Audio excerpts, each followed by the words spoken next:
It's about a country, an independent country. So this is the Wikipedia article, and the title of the article is "The Kingdom of Andy." Geography. The Kingdom of Andy lies in a house on the outskirts of St Albans.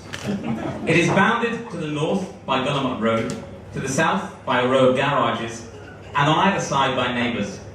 It has no rivers, mountains, or forests. It is landlocked. The climate is temperate, particularly indoors. In the past, the northern part of Andy was an area of cultivated land, where the population grew grass and flowers and held barbecues.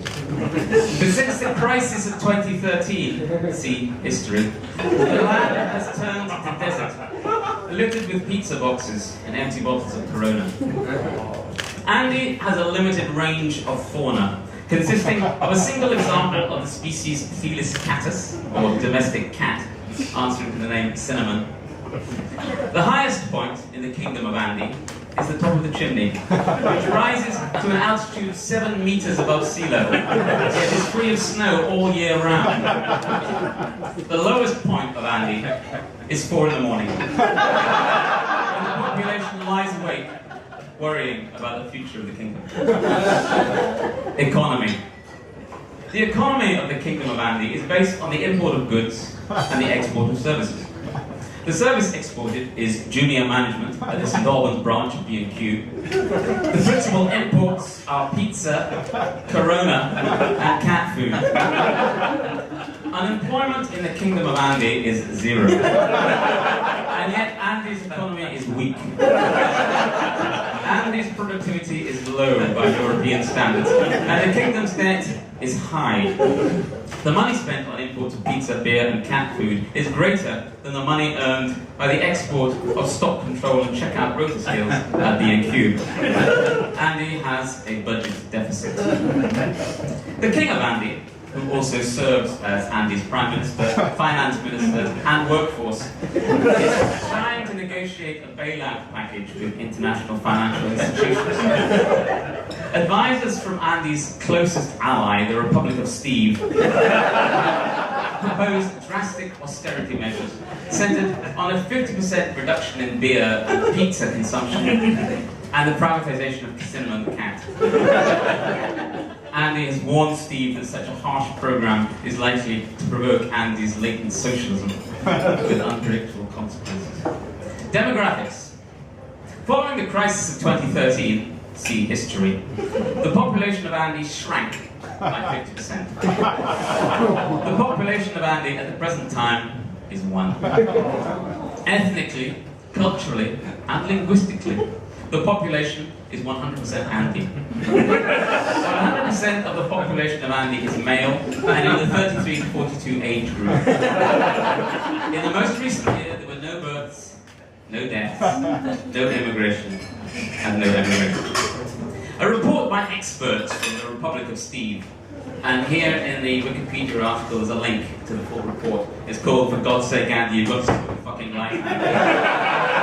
Concluded that without both immigration and a massive increase in the birth rate, the Kingdom of Andy was doomed to a grey, aging future. History. The territory of the present-day Kingdom of Andy was first colonised by the Andy in 2001, when the Andy chose a more settled, pizza and pastoral existence over the previous nomadic way of life. Little is known of the previous inhabitants of the territory, save the artefacts they left behind: curtains and a washing machine, and a set of crayon marks on the living room wall. The early history of the kingdom was characterized by waves of immigration and emigration. As various peoples, the Claire, the Shahida, the Natalia, the Sarah, the Amanda, came and went from the kingdom. Historians note that far from assimilating, these transient peoples failed to leave their mark on Andy culture, and found the customs and habits of the Andy repellent. Particularly the Andy tradition of letting his cut toenails build up the tufts of the living room carpet, on the grounds that, since they could not be seen, they were not there. In 2012, Andy came into contact with a previously unfamiliar culture, the culture of the Kingdom of Heather. A craze for all things Heather swept Andy. Each night, the Andy would travel to Heather's kingdom to explore the Heather's beautiful sights, precious artifacts, and lush countryside. Or the Heather would visit Andy to roam over its rugged terrain and discover the many varieties of pizza in the national cuisine. After several months, the Kingdom of Heather was struck by economic catastrophe. The entire population of one became unemployed overnight. The Heather were forced to leave their ancestral home. A wave of one refugee poured. The people of Andy took pity on the Heather. The Andy saw that there was abundant unused space in Andy to allow the Heather to settle permanently. For a year, the two peoples lived harmoniously together. Then tension arose between them. The Andy accused the Heather of failing to adapt to Andy's native culture, or to respect Andy's ancient traditions, like watching horror films or excessive drinking. He said that the Heather were lazy, and that they were failing to contribute to the economy of Andy, since the Heather was still 100% unemployed.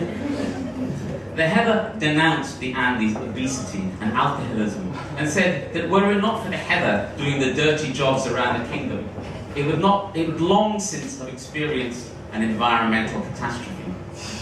She accused the Andy of forcing her people to assimilate and of treating her people as second-class citizens. Andy addressed the nation, stating that the Heather were not citizens, but subjects, and Andy was the king. The Heather issued a statement declaring that the Heather wanted to encourage a closer relationship between their two peoples, hopefully leading within 9 months to a 50% increase in the kingdom population. The Andy felt threatened. The Andy, declared the king of the Andy, had become strangers in their own kingdom. He reminded the Heather that they were guests in the Andy's land, and that if they were not prepared to adapt to the Andy's ways, they could leave. In such circumstances, it took only a single spark to ignite a civil war. That spark came one night when the Andy and the Heather sat down to watch a download of The Cabin in the Woods. This, to the Andy, was a sacred time and a national holiday. Whereas to the Heather, it was a time to update Facebook.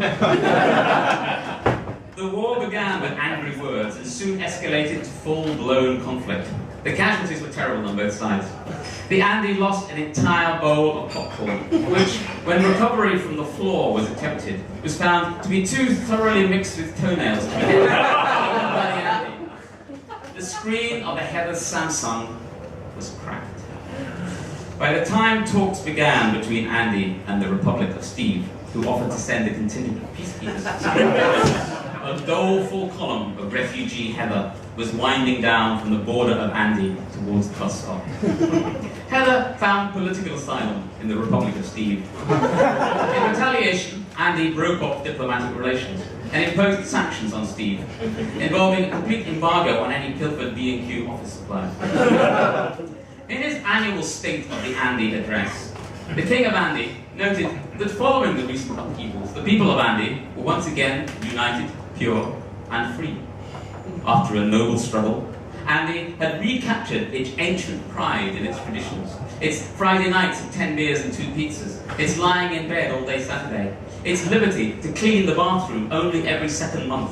Andy denounced that tendency among the people of Andy to lie on the sofa in the evening, weeping and squeezing the entire cat population. Andy resolutely condemned the weakness of those in Andy who ran to the door, heart beating with hope, only to remember they had ordered pizza half an hour earlier. The bed of the Andy might have become a desert, declared the King of Andy, but it did not matter, for Andy had his independence. Thank you. Yeah.